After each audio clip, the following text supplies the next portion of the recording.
5ই August Awami League সরকারের পতনের পর থেকে জামাতকে আমরা অত্যন্ত সক্রিয়ভাবে মাঠে দেখতে পাচ্ছি এবং অনেকেই আমি দেখলাম যে ধারণা করছেন যে জামাত তার চরিত্র বদলে ফেলেছে, আগের মতো রাজনীতি তারা আর করছে না এবং একই সঙ্গে তারা এটাও বলছে যে জামাতের ভোট ব্যাংকও নাকি বেড়েছে। তখন তাদের পক্ষে নেই, সেই সময়ও তারা কিন্তু দুটি আসনে নির্বাচিত হয়, একটি হচ্ছে চট্টগ্রাম 14 আসন এবং আরেকটি হচ্ছে কক্সবাজার 2 আসন এবং এই আসনে তারা একটা কৌশল অবলম্বন করে।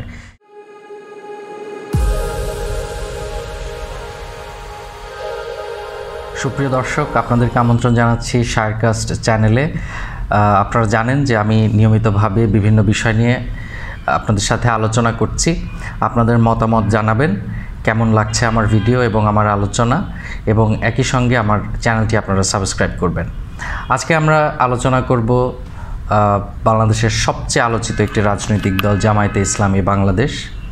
আপনারা জানেন যে 5ই আগস্ট আওয়ামী লীগ সরকারের পতনের পর থেকে জামাতকে আমরা অত্যন্ত সক্রিয়ভাবে মাঠে দেখতে পাচ্ছি এবং অনেকেই আমি দেখলাম যে ধারণা করছেন যে জামাত তার চরিত্র বদলে ফেলেছে, আগের মতো রাজনীতি তারা আর করছে না এবং একই সঙ্গে তারা এটাও বলছে যে জামাতের ভোট ব্যাংকও নাকি বেড়েছে। আমি যদিও এই বিষয়টির সাথে একমত নই। জামাতের ভোট ব্যাংক বাংলাদেশে খুব একটা বাড়বে বলে আমার কাছে মনে হয় না। তারা সবসময় যেরকম আসন পেয়েছে সেখান থেকে খুব বেশি যে ভালো ভোট পাবে এটা আমার কাছে একটু অন্যরকম মনে হচ্ছে। যাই হোক, আমরা মূলত আলোচনা করব একটু পুরনো বিষয় নিয়ে। আপনারা জানেন যে তত্ত্বাবধায়ক সরকারের আওতাধীন সর্বশেষ নির্বাচনটি হয়েছে 2008 সালে, 8 সালের শেষের দিকে এবং সেই নির্বাচনে আওয়ামী লীগ বিপুল ভোটে এবং বিপুল আমি বলবো জনপ্রিয়তা নিয়ে কিন্তু সরকার গঠন করেছিল। ওই নির্বাচনে কিন্তু জামায়াতে ইসলাম মাত্র 2টি আসন পেয়েছে। তো এখান থেকে একটা বিষয়ে আমার কাছে ইন্টারেস্টিং লেগেছে যে যারা 2008-এর নির্বাচন দেখেছেন আপনারা জানেন যে ওই সময় তরুণ প্রজন্মের কাছে কিন্তু দুটো বিষয় খুব অ্যাট্রাকটিভ ছিল। একটি ছিল যে আওয়ামী লীগের ম্যানিফেস্টোতে ছিল যে ডিজিটাল বাংলাদেশ এবং দ্বিতীয়ত যেই বিষয়টি ছিল সেটা হচ্ছে যুদ্ধাপরাধীদের বিচার এবং এই ম্যান্ডেটে কিন্তু তৎকালীন সময়ের যারা তরুণ প্রজন্ম তারা কিন্তু এই ম্যান্ডেটে যথেষ্ট পরিমাণ ইমপ্রেসড ছিলেন এবং দিন বদলের সনদ নামে একটি বিষয়ও যুক্ত ছিল এবং সেখানে তরুণ প্রজন্ম অংশ নেয় এবং আওয়ামী লীগকেই কিন্তু তারা ক্ষমতায় নিয়ে আসে। এই জোয়ারটা যুদ্ধাপরাধীদের বিচার প্রসঙ্গ আসলেই বা মানবতা বিরোধীদের অপরাধের শাস্তির বা বিচারের প্রসঙ্গটা আসলেই কিন্তু জামায়াতের নামটা আসে। তো সেই জামায়াত এই আমি বলবো যে সবচেয়ে কষ্টের সময় এবং স্রোত যখন তাদের পক্ষে নেই সেই সময়ও তারা কিন্তু 2টি আসনে নির্বাচিত হয়, একটি হচ্ছে চট্টগ্রাম 14 আসন এবং আরেকটি হচ্ছে কক্সবাজার 2 আসন এবং এই আসনে তারা একটা কৌশল অবলম্বন করে। কি কৌশল সেটা নিয়ে আমি পরে বলছি। তার আগে আমরা যদি একটু জামায়াতের আসনগুলো নিয়ে আমরা যদি একটু কথা বলি যে এর আগে যতগুলো নির্বাচন হয়েছে, বিশেষ করে তত্ত্বাবধায়ক সরকারের আওতাধীন যেসব নির্বাচন হয়েছে, আমি যদি 91 থেকেই হিসাব করি তাহলে 91 সালে আমাদের 5ম জাতীয় সংসদ নির্বাচন অনুষ্ঠিত হয় এবং ওখানে জামাত আসন পেয়েছে 15টি। 7ম জাতীয় সংসদ নির্বাচন এটি 1996 সালে, সেখানে জামায়াত আসন পেয়েছে 3টি। আপনি দেখেন যে 5ম জাতীয় সংসদ নির্বাচনে কিন্তু বিএনপি সরকার গঠন করেছে এবং 96-তে যেটা 7ম জাতীয় সংসদ নির্বাচন সেটাতে জামায়াত আওয়ামী লীগ সরকার গঠন করেছিল, সেই নির্বাচনে জয়ী হয়ে এবং জামাত সেখানে 3টি আসন পেয়েছে। 8ম জাতীয় সংসদ নির্বাচন 2001, সেখানে জামায়াত পেয়েছিল 17টি আসন এবং 2001-এও বিএনপি সরকার গঠন করে নির্বাচনে জয়ী হয়ে এবং 9ম জাতীয় সংসদ নির্বাচন 2008, সেখানে জামায়াত আসন পেয়েছে 2টি। আপনারা একটা বিষয় খেয়াল করেন যে 96 সাল এবং 2008 সাল এই 2টি সময়ে জামায়াত সবচেয়ে কম আসন পেয়েছে অন্য 2টি নির্বাচনের থেকে এবং তারা যখন মানে আমি যদি বলি উল্টো করে যে আওয়ামী লীগ যখন বিজয়ী হয় নির্বাচনে তখন সেখানে জামায়াতের আসন সংখ্যা কমে যায়। এটা একটা আমরা সাধারণ চোখে যদি দেখি সেটা আমরা বুঝতে পারি। এবার আমি আসি যে চট্টগ্রাম 14 এবং কক্সবাজার 2 এই আসনটিতে জামাত আসলে কি কৌশল করেছিল।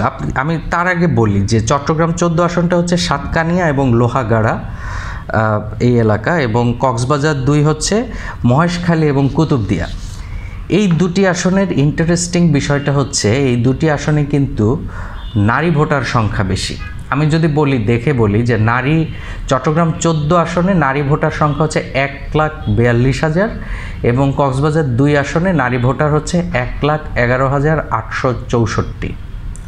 তার মানে একটা বৃহৎ নারী ভোটার কিন্তু এখানে ছিল, এবং জামায়াতে ইসলাম মূলত এই দুটি এলাকায় খুব ইন্টারেস্টিংলি তারা তাদের নারী কর্মী নিয়োগ করেছিল যে যেন নারীদেরকে মোটিভেট করা হয়, এবং অন্য এলাকা থেকে তাদের যেই নারী কর্মী তাদেরকে বোরকা পরিয়ে তারা এনে এলাকার বিভিন্ন বাসায় বাসায় সরাসরি মহিলাদেরকে অর্থাৎ নারীদেরকে, ঘরের নারীদেরকে তারা মোটিভেটেড করে এই জামায়াতকে ভোট দেওয়ার জন্য।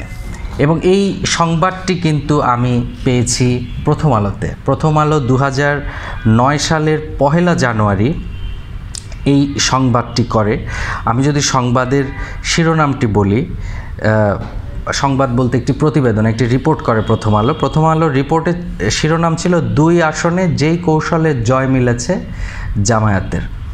এটি 1/1/2009 প্রথম আলোতে এটি প্রকাশিত হয়। এই যে নারীদেরকে ব্যবহার করে নারী ভোটারদেরকে আকর্ষণ করা, এটা কিন্তু আমার কাছে কৌশল হিসেবে চমৎকার কৌশল লেগেছে। এবং এই নিউজের মধ্যে আমি যদি আপনাদেরকে একটু পড়ে শোনাই যে জামায়াত বিশেষভাবে প্রশিক্ষণপ্রাপ্ত বহিরাগত নারী কর্মীরা নির্বাচনের 2 সপ্তাহ আগে থেকেই নারী ভোটারদের বাড়ি বাড়ি গিয়ে তৎপরতা চালায়। বোরকা পরা এসব নারী কর্মী একাধিকবার আসা যাওয়া মাধ্যমে নারী ভোটারদের সঙ্গে সখ্যতা স্থাপন করে এবং সুযোগ বুঝে ভোটারদের হাতে একটি ছাপানো লিফলেট ধরিয়ে দেয়। তারা গ্রামের ধর্মপ্রাণ নারী ভোটারদের ধর্মের ভয় দেখিয়ে দাঁড়িপাল্লার পক্ষে ভোট দিতে ওয়াদা করায়। অর্থাৎ এই কৌশলটা যে এখনও হচ্ছে না এটা আমরা তো নিশ্চিত করে বলতে পারি না। নিশ্চয়ই যারা গ্রামে বসবাস করেন বা ঢাকার বাইরে বসবাস করেন তারা এটা ভালো বলতে পারবেন। এবং এই দুটি আসনের আরও ইন্টারেস্টিং বিষয়টা হচ্ছে যে চট্টগ্রামের এবং কক্সবাজারের অন্যান্য আসনের থেকে এই দুটি আসনে ভোট কাস্টিংটাও কিন্তু অনেক বেশি ছিল। চট্টগ্রাম 14 আসনের সাতকানিয়া উপজেলায় আমি বলেছি যে 2টি চট্টগ্রাম 14 আসনটা হচ্ছে 2টি এলাকা নিয়ে, একটা সাতকানিয়া একটা লোহাগাড়া। সাতকানিয়ায় 88% এবং লোহাগাড়ায় 89% ভোট কাস্ট হয়েছে। এবং কক্সবাজার 2 আসনের মহেশখালী উপজেলায় 88% এবং কুতুবদিয়ায় 83% ভোট পড়েছে। অর্থাৎ ভোট কাস্টিংটাও এখানে বেশি ছিল। যে নারীদেরকে যে তারা মোটিভেট করেছে আমার ধারণা ব্যাপকভাবে কিন্তু এই ভোটটা পড়েছে। এবং আমি নিউজটিতে দেখলাম যে সাতকানিয়ার ছাত্র শিবিরের একজন নেতা তিনি ওই সময়ে প্রথম আলোর প্রতিবেদকের কাছে এটা স্বীকার করেছে যে তাদের নারী কর্মীরা খুব ভালো কাজ করেছে এবং এই কৌশল তারা অবলম্বন করেছে এবং এই কৌশলের কারণেই তারা এই দুটি আসনে বিজয়ী হয়েছে। এই হচ্ছে জামাতের 2008 সালে 2টি আসন পাওয়ার কৌশল। আমি সামনে আরও আশা রাখি জামায়াতে ইসলাম নিয়ে আরও কিছু ভিডিও আপনাদের সামনে হাজির করব। আজকে আমরা এ পর্যন্তই। আমি আবারও বলছি আমার চ্যানেলটি শায়ারকাস্ট যারা এখনও পর্যন্ত সাবস্ক্রাইব করেননি তারা সাবস্ক্রাইব করবেন। আজকের মতো এখানেই বিদায় নিচ্ছি। সবাইকে ধন্যবাদ।